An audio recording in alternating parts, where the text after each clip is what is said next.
సీతమ్మ సాగర్లో భూములు పోయినటువంటి మేము రైతులంతా వస్తే మాకు ఇక్కడ దిక్కు దివాణం లేకుండా పోలీసు వాళ్ళు మరి ఎవరు కూడా మంత్రులు కానీ ఎమ్మెల్యేలు కానీ ఎవరు కానీ మమ్మల్ని పట్టించుకునే పరిస్థితి లేదు.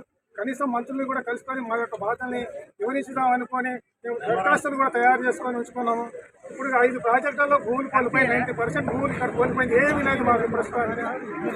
మాకు కావాల్సింది మాకు నష్టపరిహారం ఇవ్వండి. ఇప్పుడు ఉన్న దాంట్లో అయినా సరే ఏదైనా 25,000 రూపాయల చొప్పున నష్టపరిహారం ఎప్పుడో 8 లక్షలు ఇచ్చిన భూమికి 5-6 సంవత్సరాలు దాటిన తర్వాత కూడా మళ్ళీ అదే 8 లక్షలు ఇస్తామని గతంలో ఉన్నటువంటి అధికారులు వాళ్ళు రకరకాలుగా మమ్మల్ని మాయ చేసి మేము కోర్టుకు పోయే పరిస్థితి తెచ్చుకొని మేము స్టే ఆర్డర్లు కూడా తీసుకురావడం జరిగింది.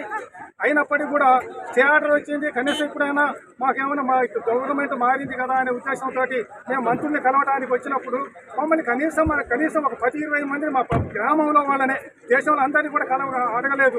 10 మంది 20 మందిని కలవమని మేము అనేక మందిని అడిగినాం. పోలీసు వాళ్ళని కూడా రిక్వెస్ట్ చేసినాం. ఎంత చేసినా సరే మమ్మల్ని వాళ్ళని కలవడానికి మేము ఎక్కడికి పోయి ఇచ్చుకోవాలి, ఈ పరిస్థితి ఏం చేయాలనేది మాకు అర్థం కావటం లేదు.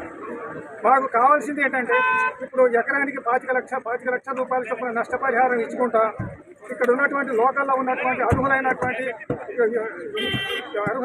విద్యావంతులైనటువంటి కుర్రవాళ్ళకి అందరికీ ఉద్యోగాలు ఇవ్వాలని, అదేవిధంగా ప్రాజెక్టులు భూములు కోల్పోయినటువంటి కుటుంబ సభ్యులలో ఒకళ్ళకి అర్హతకు తగిన ఉద్యోగం ఇవ్వాలనేది మా డిమాండ్లు ఉన్నాయండి. ఇవన్నీ చెప్పుకొని మంత్రులకు ఎవరిస్తామంటే కనీసం ఎవరు కూడా మా బాధలు పట్టుకునే పరిస్థితి లేదు. కాబట్టి ఎట్లాగైనా సరే ఈ గవర్నమెంట్ మేము గతంలో కూడా మన ముఖ్యమంత్రి గారు పాదయాత్రకు వచ్చినప్పుడు కానీ అంతకుముందు పిసిసి అధ్యక్షులుగా ముందుగా ఉన్నప్పుడు గవర్నమెంట్ లేనప్పుడు కూడా మేము ఆయన కలవడం జరిగింది. అయినా ఇప్పటి వరకు మా యొక్క బాధ చెప్పుకునే పరిస్థితి కూడా లేని పరిస్థితి వచ్చింది ఇక్కడ మాకు. కాబట్టి మేమంతా కోరుకునేది ఏంటంటే మాకు న్యాయం చేయాలని. మా ఇక్కడ 90% భూములు కోల్పోయి ఏమి లేదన్నట్టుగా ఇక మేము వచ్చిన కూలీ చేసుకొని బతకడానికి కూడా వీలు లేని పరిస్థితి ఏర్పడి ఉన్నది మాకు ఇక్కడ.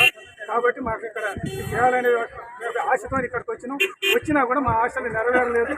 కానీ ప్రభుత్వం వారు ఇకనైనా సరే ఈ మీడియా ద్వారాగా మేము గవర్నమెంట్కి తెలియజేసేది ఏంటంటే మా యొక్క బాధల్ని మీ దగ్గర వివరించడం జరిగింది.